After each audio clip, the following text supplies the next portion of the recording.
இயேசுவின் நாமத்தினால் உங்களை ஆசீர்வதிக்கிறேன். இயேசுவுடைய ஞானம் நமக்கு கொடுக்கப்பட்டிருக்கிறது. நீங்கள் இந்த உலகத்தில் மனுஷ ஞானத்தை விட்டுவிட்டு இயேசுவுடைய ஞானத்தை நீங்கள் பயன்படுத்தும்போது உங்கள் தொழில், வேலை, ஊழியம் நீங்கள் செய்யும் அனைத்தும் லகுவாக, சுலபமாக நீங்கள் பெற்றுக்கொள்வீர்கள். உங்களுடைய பிள்ளைகளை பார்த்து பேசுங்கள்.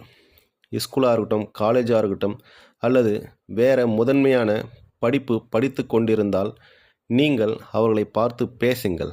நீங்கள் மனித ஞானத்தால் இல்லாமல் இயேசுவுடைய ஞானத்தால் உங்கள் பிள்ளைகள் இருக்கிறார்கள் என்று அவர்களை ஆசீர்வதியுங்கள். வேதாகமத்தில் இவ்விதமாக சொல்லப்பட்டிருக்கிறபடியே இந்த வசனங்கள் மூலம் உங்கள் பிள்ளைகளை தலையில் கை வைத்து ஆசீர்வதியுங்கள். 1 கொரிந்தியர் 1:24.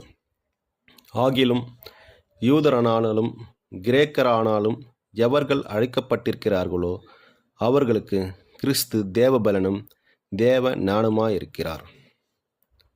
அன்பானவர்களே, இதை வாசித்தீர்கள். நம் அருமை ஆண்டவர் சொல்லியிருக்கிறார், நீங்கள் யாராகிலும் இருந்தாலும் பரவாயில்லை, உங்களுக்கு இயேசுடைய ஞானம் கொடுக்கப்பட்டிருக்கிறது. இப்போது நீங்கள் பேசினால் மட்டும் போதும். ஆமேன். அல்லேலூயா.